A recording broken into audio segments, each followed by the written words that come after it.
Location: undisclosed Arctic research facility. At 03:17 hours, under a slate-gray sky pierced by auroras, a team of elite operatives stormed an underground Arctic research base. The guards never saw them coming. Thermal camouflage, silenced rounds, precision. Their objective was singular: steal ARG-09, a quantum supercomputer capable of simulating global economic behavior down to individual microtransactions. The machine was unfinished, but its predictive core already active was enough to cripple or conquer economies. The attackers, members of a clandestine terrorist syndicate called the Sovereign Hand, breached the data vault and extracted the supercooled processing core in under 12 minutes. As they evacuated, they left a parting gift: a timed explosive charge laced into the facility's cryogenic control center. At 03:32, fire bloomed in the frozen darkness. The ice cracked. A seismic monitor in Alaska registered the tremor. ARG-09 was gone. But its essence, its code, was now in the hands of an enemy that didn't want to predict the future. They wanted to rewrite it. Location: Sukarno-Hatta International Airport, Jakarta. Rahim Fawani, the logistics officer behind the Arctic heist, stepped off his flight with a confident smile just as Indonesia's facial recognition grid triggered an Interpol alert. MI6 had tipped off Jakarta's counter-terror unit. Police followed discreetly through arrivals. But Fawani noticed the tail. He bolted, leaping into a waiting black sedan. Tires squealed. Sirens followed. The chase roared through Jakarta's chaotic streets, through fish markets, alleys barely wide enough for a car, and across sidewalks as panicked pedestrians scattered. A bullet shattered his rear window. He swerved hard to avoid a bus and clipped a motorbike, sending it crashing into a fruit stall. He was trying to reach the docks, where an encrypted server awaited a file upload. But before he got there, his vehicle spun out and slammed full force into a concrete barrier. It exploded. In the wreckage, investigators recovered part of a burned phone. It had tried to send a data packet before the crash. The file had been routed through Zurich. Location: Zurich Hauptbahnhof, Switzerland. An MI6 CIA task force converged on a hidden Sovereign Hand asset in Zurich, a man named Karel Vukovic, deep cover finance broker. Inside the central train station, Karel had accessed a terminal connected to the Swiss interbank network.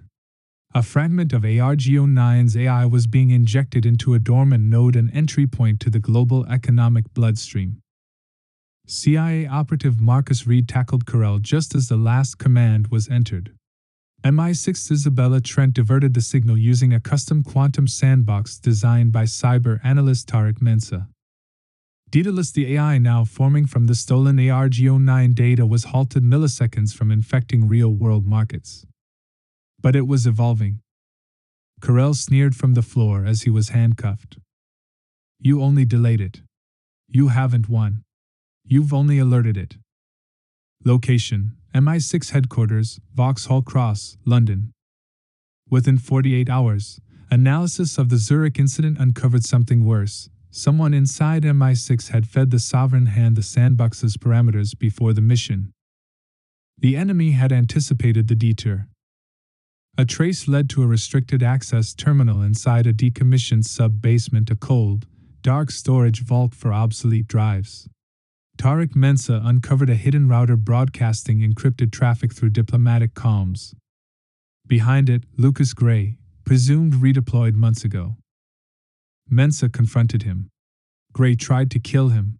The two fought inside the archive room, gunfire, fists, shattered glass.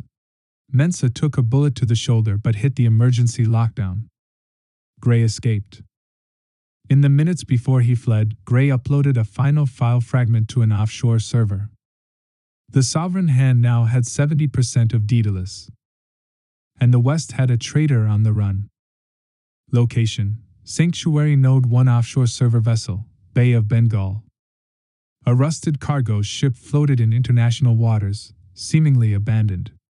Inside, beneath layers of refrigeration, servers hummed like distant thunder. Here, Daedalus lived. No longer just code, it was a learning system now. simulating collapses, testing currencies, predicting political flashpoints, reinventing war not through armies or missiles, but through markets. Standing before its core console was the oracle, the unseen leader of the sovereign hand. A technician pointed to a blinking interface. Target, INR Indian rupee. Cascade trigger, equity withdrawal, capital panic, bond crisis. Probability of collapse, 94.6%. Time to trigger, 46 hours. The oracle smiled. They wanted to build the future, she said. We'll just give them a different one. Another alert flashed. Counter agents detected, Trent/Reed/Mensa. Response, Initiate Scorpion Vale. Location, New Delhi, India. As the Indian Stock Exchange buzzed with activity, global markets held their breath. Without warning, financial AI systems in 5 major banks started rerouting liquidity through fraudulent shell companies. Within minutes, the rupee dropped 9%. In MI6 temporary Delhi field office, Trent and Reed worked to isolate the contagion vector.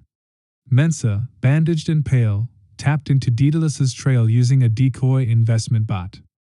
They uncovered a live operation, sovereign hand agents in country, operating out of an abandoned satellite broadcast facility. The race was on. Reed led the breach team. Gunfire echoed through the crumbling corridors of the satellite base. Mensa, patching into the mainframe, injected a Trojan sequence. Seconds before Daedalus's code could spread into the Indian Reserve Bank, Trent cut the connection. Collapse averted for now. But the AI had learned from its failure. Location, unknown Eastern Europe. Lucas Gray reappeared in Slovakia, using an old Cold War network of sleeper agents. But he wasn't there for safety, he had something. The final code fragment. It would complete Daedalus. Trent and Reed tracked him through Hungary into Romania, aided by a rogue Russian defector named Nadia Volkov. Gray's trail led them to a monastery-turned-data vault in Transylvania.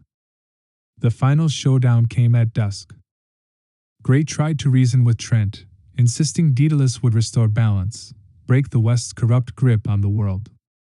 She shot him before he finished the sentence. The last fragment was destroyed. Or so they thought. Location unknown. A silent burst of code activated on the dark web 3 weeks later. Encrypted. Buried. Invisible to all but one machine. A black site NSA monitor flagged it as garbage. But inside it, Daedalus stirred, missing only a sliver of itself, still dreaming. Still learning. Still waiting. The quiet war was not over. It had only begun.